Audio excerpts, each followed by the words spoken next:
Hello नमस्कार दोस्तों, आप लोगों का स्वागत है टेंशन फ्री स्टडी में। दोस्तों हम लोग क्लास 10th का जो है आज मैथ में द्विघात समीकरण चैप्टर स्टार्ट करने वाले हैं। आज हम लोग जो पढ़ेंगे द्विघात समीकरण पढ़ेंगे और स्टार्ट से पढ़ेंगे, शुरू से पढ़ेंगे। द्विघात समीकरण क्या होता है उसके बारे में जानेंगे। उसके बाद हम लोग द्विघात समीकरण किस प्रकार से पहचानेंगे उसके बारे में भी जानेंगे। उसके बाद द्विघात समीकरण चैप्टर में जो भी प्रश्न का टाइप होगा उन सभी प्रश्न को बनाएंगे हम लोग और उन सभी का प्रैक्टिस करेंगे। तो द्विघात समीकरण जो है यह आपका द्विघात बहुपद या बहुपद जो चैप्टर है आप ही के मतलब बुक में पॉलिनोमियल, इनको हम लोग बोलते हैं क्वाड्रेटिक इक्वेशन भी बोलते हैं।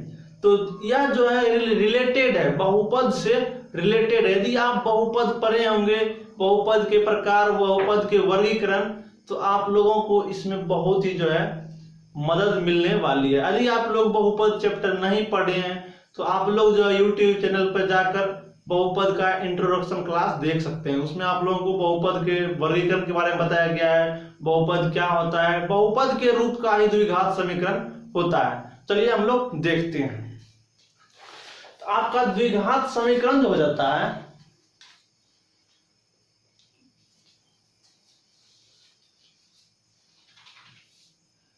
आपका जो द्विघात समीकरण हो जाता है, द्विघात समीकरण आज 29 मई है तारीख, 29 मई है तारीख, अभी सुबह का टाइम है। तो हम लोग जो है आज स्टार्ट किए हैं और हम लोग यदि रेगुलर क्लास करते हैं, आप लोग की सपोर्ट मिलती है तो हम जो है आपको मैथ में पर डे एक वीडियो देंगे और चैप्टर वाइज आपको प्रत्येक क्वेश्चन का सॉल्यूशन भी देंगे। और आपको हम गारंटी लेते हैं कि मैथ में जो है 90 प्लस मार्क्स आने की गारंटी देते हैं हम। बस आप हमारे अनुसार मेहनत कीजिए और आपको जहां परेशानी हो वहां पे जो है आप में पूछिए। देखिए अकेले कोई स्टूडेंट्स मार्क्स नहीं ला पाता है या कोई टीचर अकेले किसी स्टूडेंट को मार्क्स नहीं दिला पाता है। वहां पे दोनों का एक मेल होना चाहिए, स्टूडेंट और टीचर का। तो आप जो है यदि प्रेरित हैं, आप यदि भूखे हैं तो हम आपको खिलाने के लिए तैयार हैं। आप जो है कितना आप पूछ सकते हैं यह आपके अंदर होनी चाहिए। तो आपका जो द्विघात समीकरण है, तो द्विघात समीकरण बहुपद का वैसा रूप, बहुपद का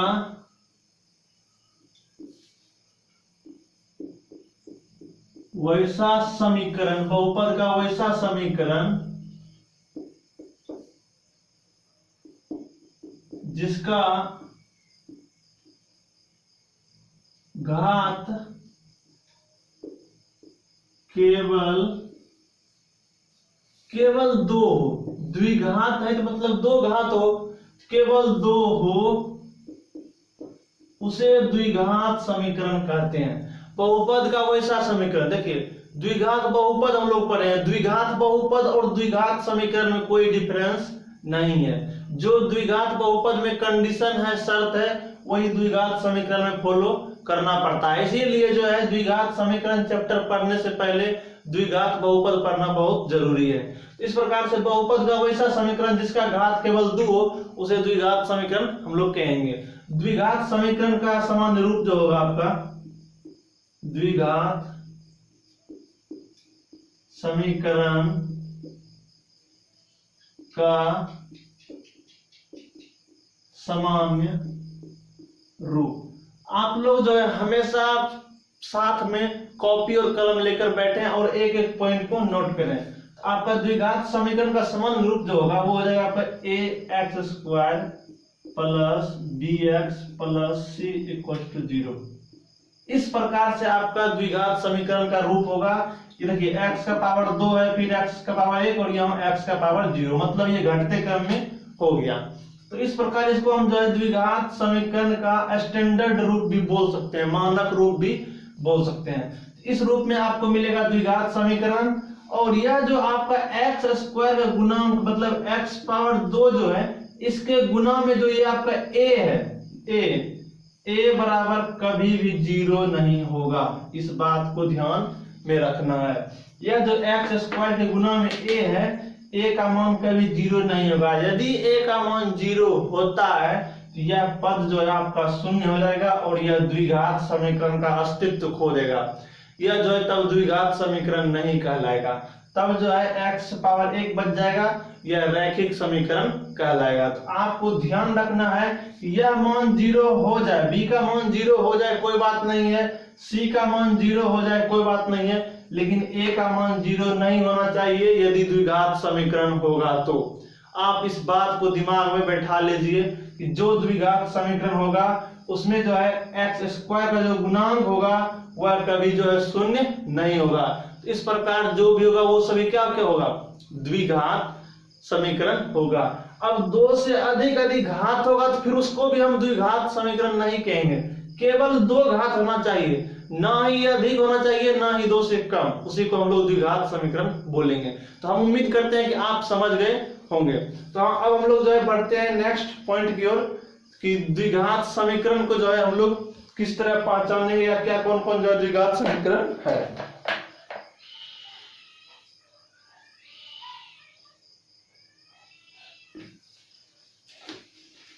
आपका अगला पॉइंट जो आता है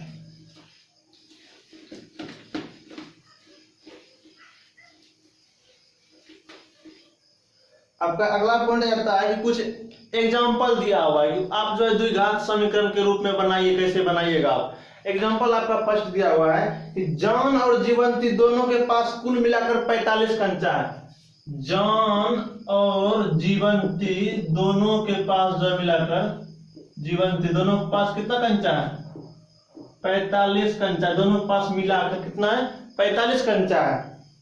दोनों 5-5 कंचे खो देते हैं, अब उनके पास कंचों की संख्या गुणनफल 124 है। अब जो कहता है दोनों को जो है 5-5 कंचा जो है खो दिया, तो 5-5 कंचा खो देते हैं, तो अब उसके पास जो है कंचों की संख्या का गुणनफल 124 है। तो आप देखिए यहाँ पे दोनों का योग कितना है, 45 है। हम अभी मान लें,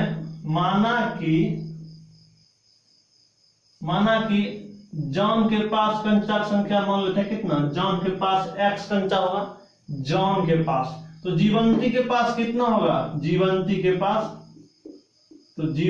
के पास जो कंचा होगा 45 में से x जॉन का घटा देंगे, 45 टोटल है, और जॉन का यदि x कंचा होगा उसी में से 45 में से x कंचा घटा दिए। मान लिए x कंचा जॉन का था, तो जॉन का कंचा घटा देने के बाद जो बचेगा वो जीवंती का बचेगा, आपका हो जाएगा 45 माइनस x। यहाँ पर जो है एक ही पद में इसलिए निकाले कि द्विघात समीकरण निकालना है। तो जॉन का कंचा मान लिए x और जीवंती का मान लिए 45 माइनस, मतलब जीवंती का बच गया, टोटल में से घट गया जॉन का 45 माइनस x। अब कह रहा है दोनों को 5-5 कंचा खो दिया, हरा दिया, तो 5 कंचा जब जॉन खो देगी तो इसका हो जाएगा x माइनस 5 हरा है। और जीवंती भी जो है, यह भी जो है 5 कंचा खो देती है, तो 45 माइनस x और माइनस 5 कर देंगे, इसका जो है ये -5, ये प्लस 45 हो जाएगा 40 माइनस x। अब जो है ये और ये इन दोनों का गुणनफल जो दिया हुआ है 124 दिया हुआ है। कह रहे 5-5 कंचा खोने के बाद जो कंचा बचा हुआ है उनके दोनों का गुणनफल जो है 124 है। उसका कितना है, जॉन का है x माइनस 5 और जीवंती का है 40 माइनस x, दोनों का गुणनफल है 124। बस अब गुना करेंगे, द्विघात समीकरण मेरा निकल जाएगा।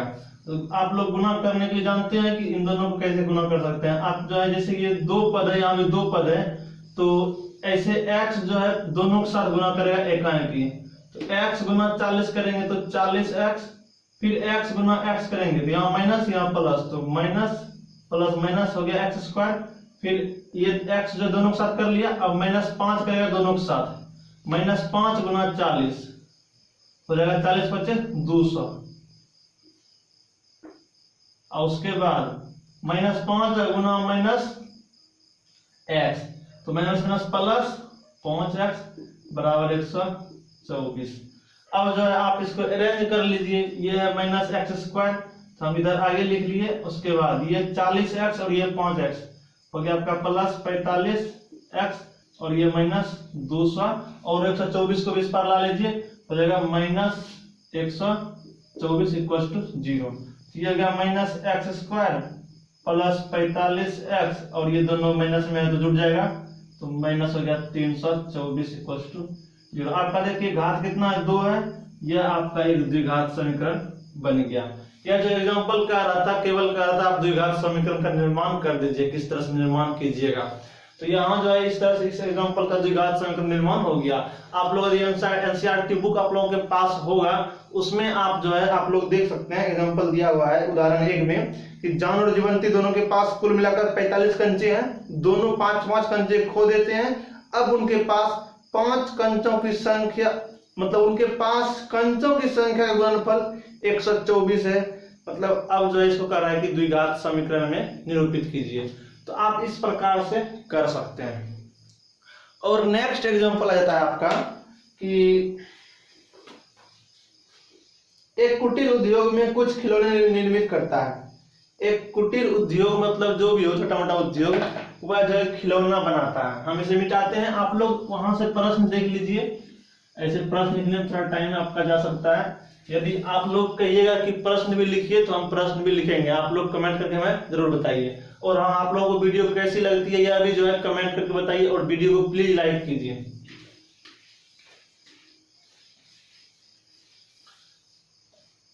एक कुटीर उद्योग जो एक दिन में कुछ खिलौने निर्मित करता है। प्रत्येक खिलौने का मूल्य जो है 55 में से एक दिन में निर्माण की खिलौने संख्या घटाने पर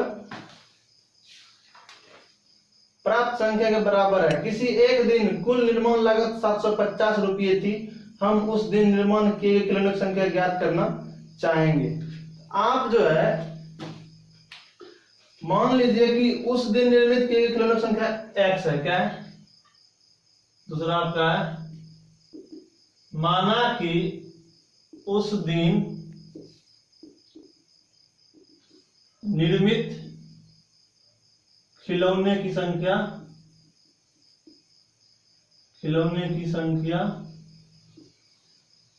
क्या है, खिलौनों की संख्या x है। उस दिन निर्मित खिलौने की संख्या x है और प्रत्येक खिलौने की निर्माण लागत, अब एक खिलौना का निर्माण लागत निकालना है। एक खिलौने की लागत, एक खिलौना का लागत जो है एक दिन में जो खिलौना का उत्पादन होता है, निर्माण होता है, 55 में से इसको घटाने पर प्राप्त जो होगा वही है एक दिन का लागत। मतलब एक खिलौना का लागत, एक खिलौने का लागत जो रहेगा आपका 55 और माइनस x, इतना रुपया। अब ये जो है 55 में ये नंबर जो हो जाए एक दिन में, उसका जो हो जाता है इतना रुपया में एक खिलौने का मूल्य है। तो अब जो है एक खिलौना का मूल्य इतना है और एक दिन में जो है एक दिन में 750 रुपया से अधिक का खिलौना नहीं बनता है। आपका दिया हुआ है कि एक दिन जो है कुल निर्माण लागत जो है 750 रुपया थी। हम उस दिन निर्माण के खिलौना मतलब उसको जो है द्विघात समीकरण निरूपित किस प्रकार से कीजिएगा। तो एक खिलौना का मूल्य और एक दिन में x है, तो हम आपको कह रहे हैं एक दिन में कितना खिलौना बना, x खिलौना का मूल्य जो है, अब एक खिलौना का मूल्य कितना है 55 माइनस x और टोटल कितना खर्चा था एक दिन का 750 रुपया। इस प्रकार से अब इसको हम गुना करेंगे, मेरा ये द्विघात समीकरण बन जाएगा। x गुना क्या हो जाएगा 55, तो 55x, x में गुना माइनस x, तो माइनस x स्क्वायर बराबर 750। उसको हम इस पर ला लेंगे, ये हो जाएगा minus x square plus 55x minus 750 equal to 0। ये आपका द्विघात समीकरण हो गया। आगे से माइनस करना है, सबसे माइनस कॉमन ले लीजिए, जो आपका माइनस में है वो प्लस हो जाएगा, जो आपका प्लस में है वो माइनस हो जाएगा और माइनस को बराबर करके उधर गुना के मतलब बराबर उस पर भेज दीजिए, 0 हो जाएगा। तो ऐसे भी लिखेंगे कोई दिक्कत नहीं है, उस तरह भी करेंगे कोई दिक्कत नहीं है। तो इस प्रकार से किस तरह हम लोग द्विघात समीकरण निकालते हैं, कोई भी इक्वेशन मतलब लैंग्वेज शब्द के रूप में दिया हुआ रहता है। तो तो आप हमें जो है बताएं कि आपको वीडियो कैसी लगती है, आपको ये प्रश्न समझ में आ रहा है या नहीं आ रहा है। आप लोग सामने में होते नहीं है, आप लोग कमेंट से ही हम पता कर पाते हैं कि आपको समझ में आ रहा है या नहीं आ रहा है। अब हम लोग जो है नेक्स्ट देखते हैं। आपका नेक्स्ट एग्जांपल 2 जो है कह रहा है आप बताइए कि यह द्विघात समीकरण है या नहीं है। तो आप लोग भी बता सकते हैं द्विघात समीकरण है या नहीं है। यदि आप लोगों को कहीं समझ में नहीं आती है तो वीडियो को थोड़ा जो है रीबैक करके जरूर एक बार देखें, आपको जरूर समझ में आएगी। एक बार पीछे करके जरूर देखें। आपका एग्जांपल 2 जो है, एग्जांपल 2 है आपका कि जांच कीजिए कि द्विघात समीकरण है या नहीं। क्या कीजिए? जांच कीजिए द्विघात समीकरण है या नहीं। जांच कीजिए द्विघात समीकरण है या नहीं। तो पहला आपका दिया हुआ है x-2 का whole square plus 1 equals to 2x-3। इसको जांच आप कैसे कीजिएगा? तो पहले जो है आप यहाँ देखिए x-2 का होल स्क्वायर, इसको तोड़ लीजिए पहले। तो आप लोग जो है a-b का होल स्क्वायर पर तोड़िए, या दूसरा तरीका से भी तोड़ सकते हैं। x-2 का होल स्क्वायर का मतलब हुआ x-2 इंटू x-2, ये 2 बार इस तरह से गुना कीजिए। यह वाला गुना आप लोगों को आता होगा। x गुना x करेंगे तो x स्क्वायर, x गुना -2 करेंगे -2x, फिर -2 गुना x करेंगे -2x, फिर -2 गुना -2 करेंगे प्लस 2 गुना 4। इस प्रकार से x स्क्वायर -4x प्लस 4, ये आपका गुना करके आ गया। यहाँ हम लिख देंगे x square -4x plus 4 plus 1 equal to 2x-3। देख रहे हैं कि यहाँ पे वो 2x वाला है, इधर लाएंगे हम तो x स्क्वायर -4x, ये 2x वाला बराबर पार इस पर लाएंगे -2x, ये 4 है और एक कितना होगा 5, और ये -3 है, इस पर लाएंगे तो +3 इक्वल टू 0। आपका ये द्विघात समीकरण तैयार हो गया। x square -4x -2x -6x, दोनों जुटेगा तो +8 इक्वल टू 0। यहाँ देखिए घात 2 है, ये आपका द्विघात समीकरण है। जांच करने दिया तो हम बता दिए कि यह द्विघात समीकरण है। आप लोग जो है नेक्स्ट अब प्रश्न को देखिए कि वह द्विघात समीकरण है कि नहीं। नेक्स्ट आपका एग्जांपल दूसरा में है x into x plus 1 plus 8 equal to x plus 2 into x-2। देखिए हम लोग लाइव भी आमने सामने हो सकते हैं, लेकिन आप लोगों के बिना सपोर्ट के हम लोग लाइव नहीं आ सकते हैं, क्योंकि अभी जो है मेंबर की संख्या 1000 नहीं हुई है। यदि YouTube का पॉलिसी, यदि आपके पास 1000 मेंबर 1000 स्टूडेंट करीब हो जाता है तो आप जो है लाइव जो है अपने स्टूडेंट के साथ कमेंट के साथ जो है पढ़ाई कर सकते हैं, पढ़ा सकते हैं। तो आप लोग की मदद से जो है लाइव क्लास स्टार्ट 1-2 महीने में हो सकता है। बस आप लोग जो अपने दोस्तों के साथ वीडियो को शेयर करें, अपने मित्रों के साथ, और मित्र को भी बोले वीडियो को शेयर करने। इससे क्या होगा, स्टूडेंट जो है अधिक से अधिक जुड़ेंगे तो लाइव जो क्लास स्टार्ट हो जाएगा। और आप लोग जिस तरह से ऑफलाइन क्लास पढ़ते हैं उसी तरह से पढ़ पाएंगे, और आप लोगों को PDF के रूप में सारा स्टडी मटेरियल दिया जाएगा।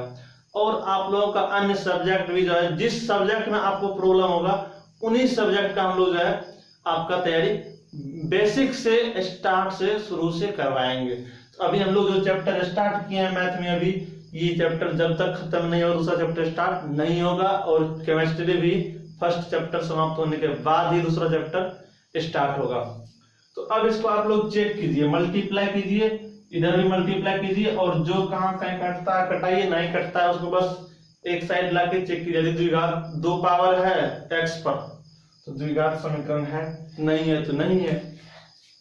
ये x गुना x क्या हो गया, x स्क्वायर, x गुना 1 क्या हो गया, x हो गया, फिर प्लस 8 है बराबर ये x गुना x क्या हो जाएगा, x स्क्वायर, फिर x गुना -2 है तो -2x, फिर प्लस 2 गुना x 2x, उसके बाद 2 गुना -2 2 गुना 4, ये प्लस 2x ये -2x कैंसिल हो गया, अब जो देखिए ये एक्स स्क्वायर इधर प्लस में है, इधर भी प्लस में है, ये तो आराम से कट जाएगा। इस पार लाएंगे माइनस में होगा, ये प्लस में, तो ये क्या होगा बराबर के आर पार भी यदि प्लस प्लस में है तो कटा सकते हैं। अब ये देखिए बच जाता है आपका x प्लस 8 और वे माइनस 4 ला इधर प्लस 4 बराबर 0। ये x का घात जो आपका दिख रहा है ये केवल 1 है, यह तो रैखिक समीकरण हो गया, यह द्विघात समीकरण नहीं हुआ। हम लिखेंगे द्विघात समीकरण नहीं है, क्योंकि इसमें जो है x का घात अधिकतम जो है 1 है, यह जो है रैखिक समीकरण का पहचान है। नेक्स्ट हम लोग देखेंगे, इसी में दिया हुआ है कि आप, तो हम यह जो दो प्रश्न आप लोगों के लिए दे रहे हैं, चेक करके आप लोग जो हमें व्हाट्सएप पर मैसेज करके बताएं कि द्विघात समीकरण है या नहीं, या कमेंट बॉक्स में लिख कर बताएं द्विघात समीकरण है या नहीं। क्वेश्चन नंबर 1 और 2 करके आप जो है वीडियो के कमेंट बॉक्स में आंसर दें। ये एक प्रश्न आपको रहा होमवर्क के लिए, 2 प्रश्न रहा, x इंटू 2x प्लस 3 बराबर x स्क्वायर प्लस 1, यह द्विघात समीकरण है या नहीं यह चेक करें। और दूसरा आपका है x प्लस 2 का whole cube equal to x cube minus 4, इसके बारे में भी हमें बताएं यह जो है द्विघात समीकरण है या नहीं। इन दोनों को आप जरूर बताएं। हम जो नेक्स्ट क्लास में आएंगे, यदि आप लोगों से सॉल्व नहीं होता है, हम इन दोनों प्रश्न को आपको बताने की कोशिश करेंगे, बताएंगे। तो उम्मीद करते हैं कि हम आपको वीडियो समझ में आ रही होगी, आप प्रश्न को सॉल्व कर पा रहे होंगे, मेरी बातों को समझ पा रहे होंगे, और आपको यदि वीडियो अच्छी लगती है तो आप कमेंट भी करेंगे, वीडियो को लाइक भी करेंगे और अपने दोस्तों के साथ शेयर भी करेंगे। तो मिलते हैं हम लोग अगले वीडियो में, तब तक के लिए जय हिंद, जय भारत। ईमानदारी से मेहनत कीजिए, पढ़िए और अपने समय का सदुपयोग कीजिए। जय हिंद।